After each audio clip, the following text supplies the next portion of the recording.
स्वागत है आप सभी का एमआरएस अकेडमी के इस नई वीडियो में, जिसमें हम बात करेंगे G8 सदस्य देशों के बारे में। वो कौन कौन से G8 सदस्य देश हैं, G8 से G7 कैसे बना, यानी कि कितनी बार इसमें बदलाव हुए थे, कभी G8 बन जाता कभी G7। तो ये सदस्य देश हैं G7 G8, इन सभी के बारे में बात करेंगे एक जी के शॉर्ट ट्रिक्स में, जिसमें हम जानेंगे कि जो G8 सदस्य देश हैं उन सभी के बारे में। तो सबसे जो महत्वपूर्ण टॉपिक होता है, हमारा जो महत्वपूर्ण पॉइंट होता है, यानी क्लास का जो महत्वपूर्ण पॉइंट बोल सकते हैं इसे, जीके का जो महत्वपूर्ण पॉइंट होता है, जैसे सदस्य देश याद करने के लिए जो महत्वपूर्ण पॉइंट है वो ये है। इसका महत्वपूर्ण पॉइंट है जीसा कई बार फ्रांस गए। इसमें क्या है कि जो G8 के जो सारे सदस्य देश हैं वो इसी मतलब एक ये डेफिनेशन ये से याद कर लो, इससे याद हो जाते हैं हमारे G8 सदस्य देश। पहले जानते हैं इस G8 सदस्य के बारे में, थोड़ी सी हिस्ट्री के बारे में बात करते हैं, फिर इन सदस्य देशों के बारे में हम बात करेंगे। इसकी जो हिस्ट्री है, G8 सदस्य देश, G7 सदस्य देश जो बोलते हैं हम, इसकी हिस्ट्री जानते पहले। इसकी जो स्थापना है, इसकी जो स्थापना हुई थी वो 1975 में हुई थी। G8 सदस्य देशों की जो स्थापना हुई थी ये फ्रांस द्वारा की गई थी।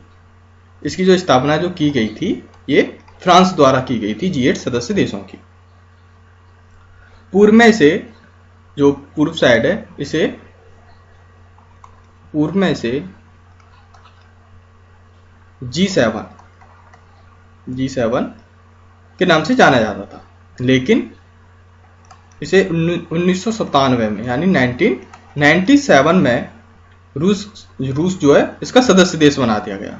रूस को क्या बना दिया गया, इसका सदस्य देश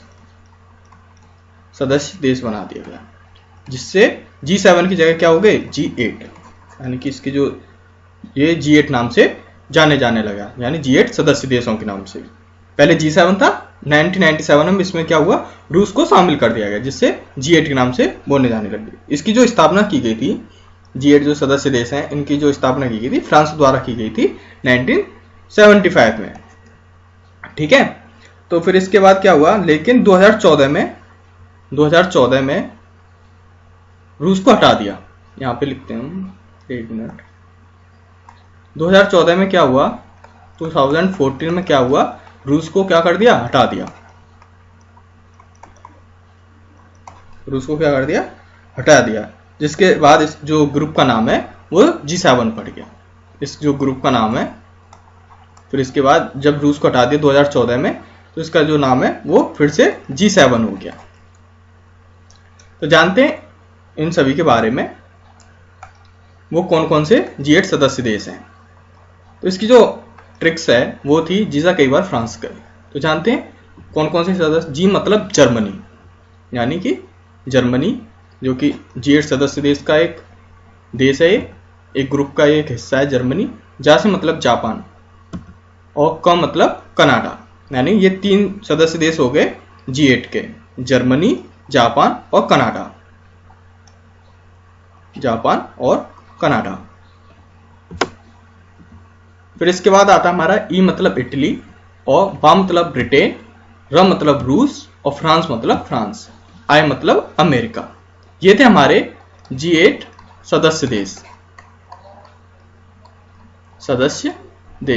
ये थे हमारे G8 सदस्य देश, जो कि मैंने आपको बताया था, जिसका G7 कैसे नाम पड़ा और G8 नाम कैसे पड़ा। ठीक है ना। तो इसकी जो शॉर्ट ट्रिक्स थी वो थी जीसा कई बार फ्रांस गए, जिसमें हमारे G8 के सारे सदस्य देश आ जाते हैं। ठीक है, क्लास अच्छी लगे लाइक शेयर एंड सब्सक्राइब जरूर करें। धन्यवाद मेरे चैनल में जुड़े रहने के लिए।